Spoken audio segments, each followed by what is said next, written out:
بسم الله الرحمن الرحيم. داخلين على البطولة الأعظم في التاريخ، ألا وهي بطولة كأس أفريقيا، واللي بنستناها كل سنتين في أجواء الشتاء. يا جماعة بلاش حتة الصيف دي، مش لازم لما أوروبا تعمل حاجة نبقى زيها. سيبونا احنا كأفارقة كقارة أفريقيا بالعشوائية اللي احنا متعودين عليها دايما دي. بطولة أفريقيا معروفة بتتلعب في الشتاء، فخلونا في الشتاء اللي اتعودنا عليها من صغرنا، طلعنا لقيناها كده. بلاش بقى نقلد أوروبا في كل حاجة. في كام نقطة حابب أتكلم عليهم والنغمه اللي طالعه من الاعلام اليومين دول ومن بعض لعيبه منتخب مصر، اللي هو ادعم منتخب مصر، خليك في ظهر منتخب مصر، وصل منتخب مصر، طلعه فوق قمه جبل المجد وزقهم فوق ونخلص. كلام غريب وكلام عجيب من الاعلام، اعلام فاسد وللاسف اعلام مرتزق. وبعض لعيبه المنتخب لسه واخدين بالهم ان الجمهور خلاص، يعني حته الشغف دي انه يتفرج على مباريات منتخب مصر ما بقتش زي الاول. انتوا لسه حاسين ان الجمهور فقد الشغف لمباريات الجيل ده وليست مباريات منتخب مصر، لان منتخب مصر هو منتخب مصر. ما تشيل اسماء تحط اسماء، يمسك اتحاد الكره ولا شخص مرتشي مرتزق، يمسك اتحاد الكره شخص. منتخب مصر هيفضل بالنسبه لنا كمنتخب مصر وهنشجع. انما حته المباريات للجيل ده احنا فقدنا الشغف في حته الجيل ده اطلاقا، فقدنا الامل في الجيل ده خالص. انتوا نسيتوا التحفيل اللي كان بيحصل على الشعب المصري والجمهور المصري. ما تقطعش، ما تبقاش بومه، ما تبقاش مش عارف ايه. خلاص بقى الشعب المصري هو اللي وشه فقر على المنتخب. الشعب المصري خلاص بقى وشه فقر.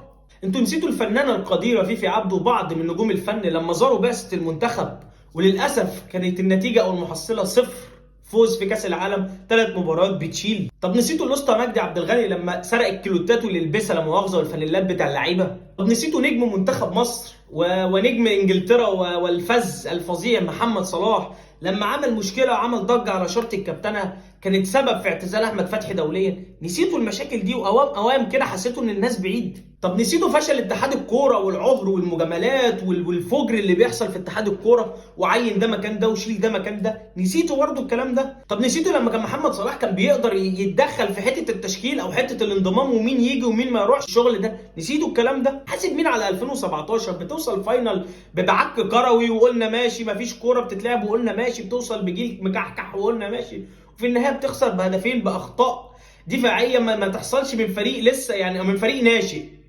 اخطاء دفاعيه من فريق ناشئ ما تحصلش. ولا كاس العالم اللي وصلنا له باعجوبه وبصعوبه وفي الاخر بتروح بتطرقع. وكان كل هدفك انك تكسر عقده مستر مجدي عبد الغني، انك تجيب جون او اتنين للنجم المصري محمد صلاح. حاسب مين على 2019 اللي اتلعبت على ارضك في وسط جمهورك في وسط اعلامك في وسط زي ما انت عايز قول على استاد القاهره الدولي، وبتطلع من دور ال 16 على ايد جنوب افريقيا. ونحاسب مين على 2022 اللي مفيش مباراه في الادوار الاقصائيه الا واتلعبت بوقت اضافي وضربات جزاء، باستثناء مباراه المغرب اتلعبت 120 دقيقه برضه، بس قدرت تخلص في خلال ال 120 دقيقه. نحاسب مين على الكلام ده وبتخسر الفاينل قدام السنغال بركلات الترجيح اللي انت كنت بتسعى ان انت توصلها، لان المفروض ان انت مميز فيها.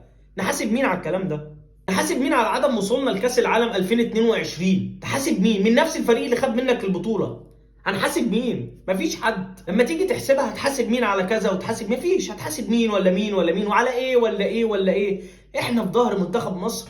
انا مش مستني حد يطلع يقول لي شجع منتخب مصر او ادعم منتخب مصر. انا راجل ليا عقل وليا نظر وليا ودان ودنين عشان اسمع بيهم واقدر اميز. محدش هيوجهني. انا عارف ادعم مين وعارف ما ادعمش مين، عارف امتى ادعم منتخب مصر واقف في ظهر منتخب مصر وامتى ما اقفش. لما الاقي رجاله، لما الاقي ناس عندها غيره على التيشيرت، لما الاقي ناس حاسه بقيمه منتخب مصر، ساعتها ابقى ادعم الفريق اللي بيلعب. انما انت بتدعم جيل فاقد الامل فيه كميه اخفاقات غير طبيعيه. الجيل زي ده ومصر ان انا ادعمه، مجاملات ومصر ان انا ادعمه، لعيبه بتروح على حساب لعيبه تانية افضل منها ومصر ان انا ادعمه. لا مش انت اللي هتقول لي ادعم مين ولا ما ادعمش مين. في رجاله في 2006 و2008 و2010 قدروا يحققوا البطوله مع المعلم حسن شحاته، وللاسف هنفضل في نفس الدوامه ونفس القصه ونفس الموال ده تاني طول ما هنا مش سالك، طول ما النيه مش سالكه. هي مع حد يقول لي دي كوره ايه علاقتها بالنيه؟ لا، ما هي نوايا، هي نوايا وسلكان، وتحس ان انت بتعمل حاجه لبلدك، تقدم حاجه لبلدك،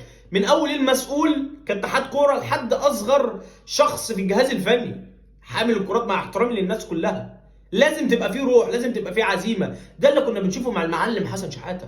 انما طول ما مفيش سلكان، من اول محمد صلاح من اول ما مفيش سلكان من البرنس الانجليزي محمد صلاح، خلاص مش هيبقى فيه سلكان في المنتخب. انسى ان انت تحقق انجاز، وانسى ان انت تحقق بطوله. وده بنشوف زيدان في بروسيا دورتموند في وقت ما كان مكسر الدنيا قد صلاح ده 10 مرات، كمهاره وكستايل وكلاعيبه. هي فرق في العقليه فعلا.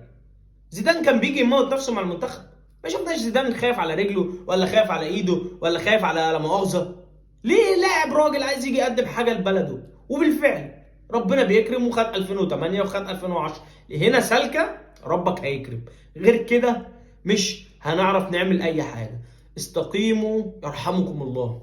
سلام.